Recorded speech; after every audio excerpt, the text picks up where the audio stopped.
it'll be really interesting to see if there are any other names that the Bears want to go after in free agency, or if it's going to look more like how they did it last year, which I don't think would be a good idea, considering they went to the bargain bin to try to fill out some starter spots and it didn't work. I don't think it should alter their strategy of still trying to go get preeminent offensive linemen, but the hard thing is there's just not that many in free agency because the one that they were hoping for is not going to be hitting the open market. From your conversation with Ben Johnson and with Ryan Poles in their press conferences, what did you learn from both of them when they spoke in Indianapolis? Well, we know that this team is really good every offseason at kind of building up that hope once again.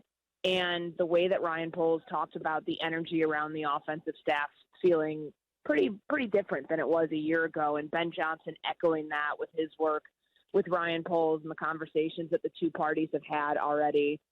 It just shows you, like, everything that they've told you about being on the same page is something that they still are pushing forward, that it talks about who has control and personnel and all of those things that we have asked about.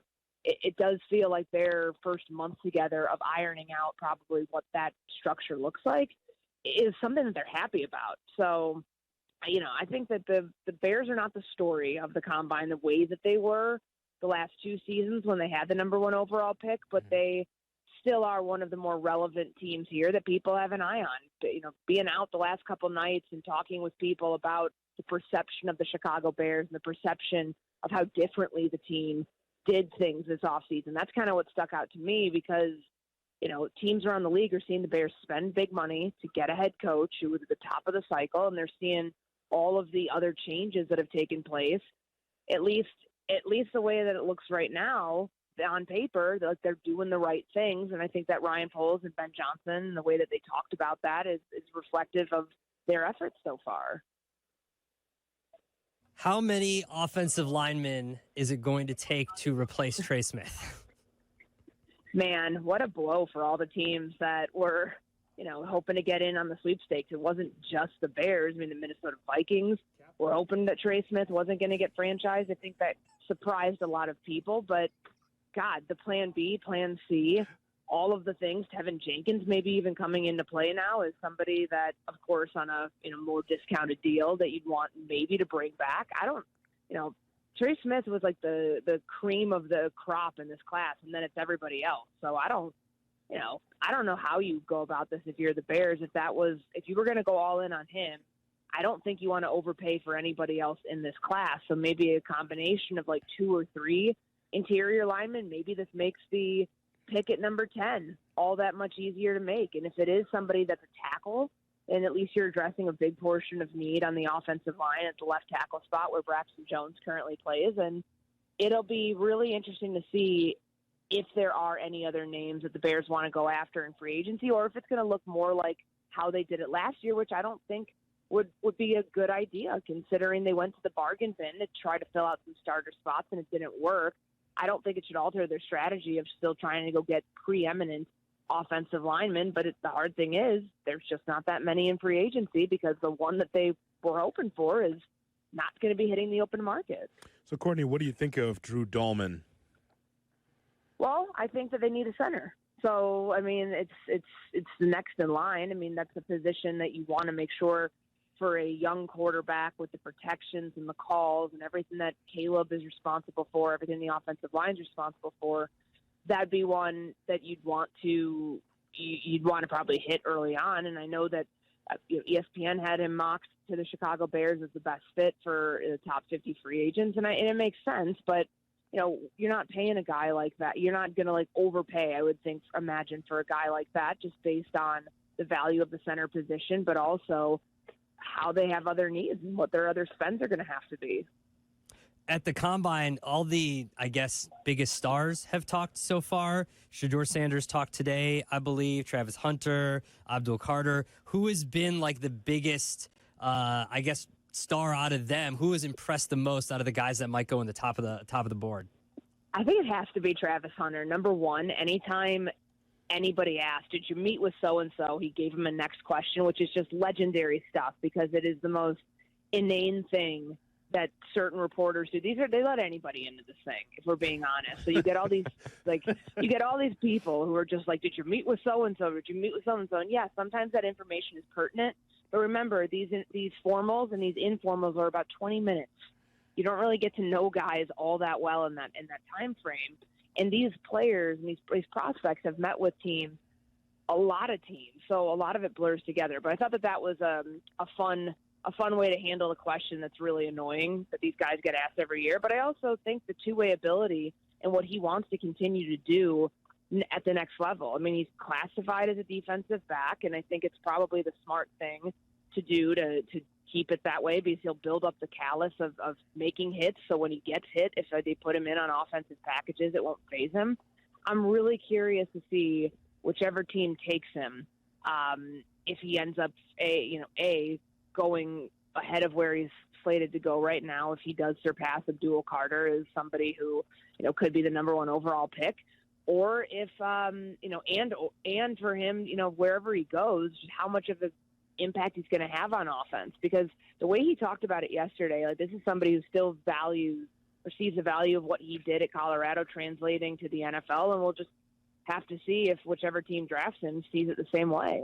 So, Courtney, when you take a look at the running back position for the Bears, do you see what I see, where you look at the depth chart and say, well, maybe the Bears would move on from DeAndre Swift as a possibility, and right now it's just Roschon Johnson and Ian Wheeler. Is someone going to fill that bill in the draft and free agency, or will it be free agency or draft when it comes to running back position? That's the question. I just got done listening into Ashton Genty's media session, and he'll probably be the first back off the board. I know he's projected right now as a top 10, top 11 pick. I don't think that that's something that Chicago should do with their first overall pick in the first round, but this is a good class for running backs. The depth of this class in the second round, the kid from North Carolina, there's some others that are pretty intriguing names. But I think that if Chicago wants to find the running back room, or at least a fit for Ben Johnson the way that he had with Jahmyr Gibbs and David Montgomery, you certainly need to make additions. The way that Ryan Poles talked about, what's needed to get that sort of backfield, like, they're incomplete right now. And it's hard to envision, guys, that DeAndre Swift won't be on the roster, because he's due $6 million in guarantees, just over $6 million. That's a lot. Mm-hmm. Unless you're going to find somewhere to trade him. Like, I don't know. And he was with Ben Johnson in 2022 in Detroit, but Ben Johnson's also, you would imagine, part of who was signing off on trading him to the Philadelphia Eagles in the first place. So I think I think that position needs a lot of work. Depends where they want to do that work, though, because as we know, there's many more priorities that have to be handled, and probably are more of the ones in the forefront with the offensive line and defensive line in free agency in the draft, before you would then get to addressing the running back spot. That was going to be my question. Is there a position that you think the Bears are looking at more than we're looking at? Like, we're focused on offensive line, probably 70%, defensive line 30%, and then, they need to fix add maybe a running back. But is there another position that maybe you think that they're going to go after that we're not thinking of? I think tight end, because, the tight end play that they had last year was bad, and Cole Kmet did not have a good season. With some of that just because he wasn't targeted, sure, but the depth behind him was awful. I think they've really got to shore up that position. We know how important it was, what Sam Laporta had done for Detroit's offense. Before he was traded, the role that TJ Hawkinson played in that offense, that is a critical position for the Chicago Bears under Ben Johnson, and one that I think in this class too. Now, maybe they don't get Tyler Warren, the Penn State tight end who played all over the place, is going to be probably a top 10 pick. Maybe they don't address it there, but I think at some point they absolutely need to upgrade that spot. How about that, Adam? That's a feather in your cap. No, don't bring this hate on me. No, you brought it up. Cole Kmet, expendable. Just another guy. I just said if you needed $10 million, Courtney, and you needed to find it quick, you could cut Cole Kmet. Not saying that they're going to, just saying if you needed $10 million to maybe give an extra $10 million to Micah Parsons or Myles Garrett. This was before, obviously, Trey Smith was franchised. But if you needed to make it work, a quick $10 million would be saying goodbye to Cole Kmet. That would have went viral. Yeah, I know they're not going to. They're not going to. they're not going to, but they do need help behind him. Like, the tight end position in Chicago, he got lost in the shuffle last year. He'd have like 2 touchdowns a game, then he'd disappear for 5 weeks. And that's unfortunate because that was supposed to be the outlet for Caleb Williams. And I think the way that this receiver room is formed with DJ Moore and Rome Odunze, you'll have your top 2. Now, might they try to find a speedy number 3 somewhere on day 3, maybe late day 2? Sure.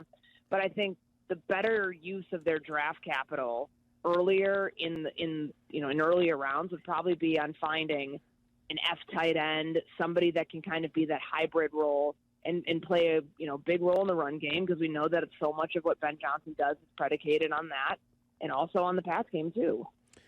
Courtney, lastly, give us some sights and sounds from Indianapolis. Something, I know there's jugglers and mimes and ventriloquists that are there. They'll let anybody in those doors. And apparently a fight pit. And a fight pit as well at the Starbucks.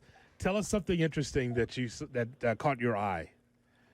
Man, I mean, the way that I haven't seen these ventriloquists that you speak of. I'm looking around myself on Radio Row right now. I don't see any of them, actually.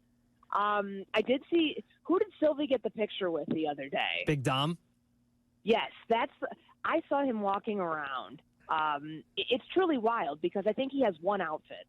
The one that he wears on the sidelines during Eagles games is exactly what he wears like during every interaction I've seen of him in the JW, in the high velocity area. Like, it is remarkable. I'm like, this guy does not look any different anytime that you see him. And I saw him walking. I mean, it's just neat because he's become this like bigger than life fixture, and we still don't really even know what he does outside of the fact that he's like the special advisor to the general manager or head coach in Philadelphia. But I felt like I saw a real life celebrity watching him walk around Indianapolis.